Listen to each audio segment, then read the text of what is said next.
Welcome back after the break. अच्छा जी, पूरी दुनिया की निगाहें इस वक्त मरकूज़ हैं कि ईरान में क्या हो रहा है और ख़ास तौर पे पूरी मशरिक़ वस्ता यानी मिडल ईस्ट की जो स्टेबिलिटी है वो ईरान पे डिपेंड करती है। बिकॉज़ ईरान एक वो वाहिद मुल्क है पूरी दुनिया का जिसने कई दिहाइयों से मुख्तलिफ़ किस्म की सैंक्शंस का सामना किया है because it's just does not buy into the world order. और इस वक्त तो ऐसा लग रहा है कि पूरा का पूरा वर्ल्ड ऑर्डर क्रैक कर चुका है। मिसाल के तौर पे प्रेसिडेंट ट्रंप के जो रीसेंट मूव रहे हैं अमरीकी रियासत के, वो सबको एक तरह से सोचने पे मजबूर कर रहे हैं। एक वक्त था जब दुनिया में दो बड़ी सुपर पावर्स का राज था यानी सोवियत यूनियन और अमेरिका, लेकिन सोवियत यूनियन के कोलैप्स के बाद हम देखते हैं कि वर्ल्ड ऑर्डर अमेरिका ने संभाला, लेकिन काफ़ी हद तक नेटो फोर्सेस के ज़रिए या यूनाइटेड नेशंस के ज़रिए हमें ये कहा कि एक दुनिया में स्टेबिलिटी को लेके आया जाएगा, डेमोक्रेसी को लेके आया जाएगा। तभी ईरान बार बार दिहाने पे आता था क्योंकि वहाँ पे डेमोक्रेटिक रूल नहीं है बल्कि दुनिया की वाहिद ऐसी रियासत है जहाँ पे थियोलॉजिकल रूल की बात की जाती है, थियोक्रेटिक सिस्टम ऑफ गवर्नेंस मौजूद है।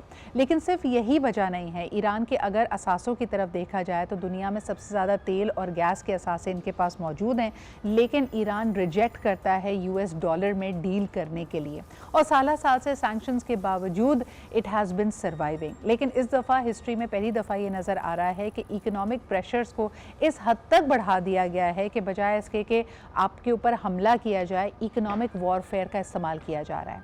पहली दफ़ा है कि ईरानी दिनार की जो वैल्यू है वो लिटरली ज़ीरो हो चुकी है यूएस डॉलर के सामने।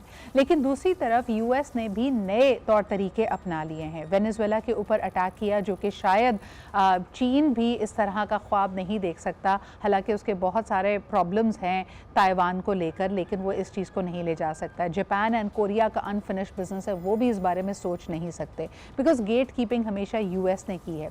लेकिन कहा यह जा रहा है कि बहुत सारी ऐसी फॉरेन एजेंसीज में से यूएस अब अपने इनखला की तैयारियां कर रहा है, यानी it will not agree to these sanctions. दूसरी तरफ हमने ये देखा कि वर्ल्ड वॉर 2 के बाद जो पूरी की पूरी डिफेंस एंड सिक्योरिटी थी यूरोप की, वो नेटो के हाथों में चली गई और नेटो एक ऐसी रेंटेड फोर्स बन गई जहां पे हमने कहा कि अमरीकी जो दिफा की सलाहियत है, जो उनका असलहा है, जो उनकी टेक्नोलॉजी है, वो यूरोप का हमेशा दिफा करेगा।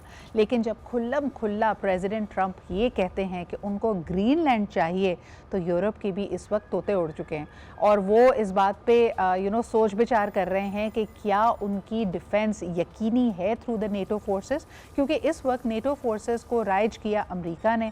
अमेरिका की टेक्नोलॉजी का इस्तेमाल किया जा रहा है, लेकिन यूरोप ब्लीड कर रहा है in the war of Ukraine and Russia. तो पहली दफ़ा ऐसा लग रहा है कि यूरोप ने जब आंखें खोली हैं और उसको इस बात की फ़िक्र है कि क्या नेटो फोर्सेस उसको एक तरह से डिफेंड करेंगी या नहीं करेंगी। बड़ी इंटरेस्टिंग इस वक्त राब्ते किए जा रहे हैं।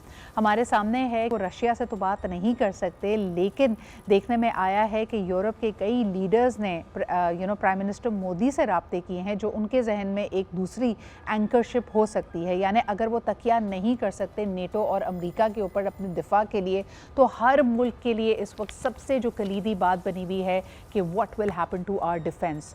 That is the key question and we are going to keep posting about it. लेकिन अभी लेते एक छोटा सा break, will be back with more stories.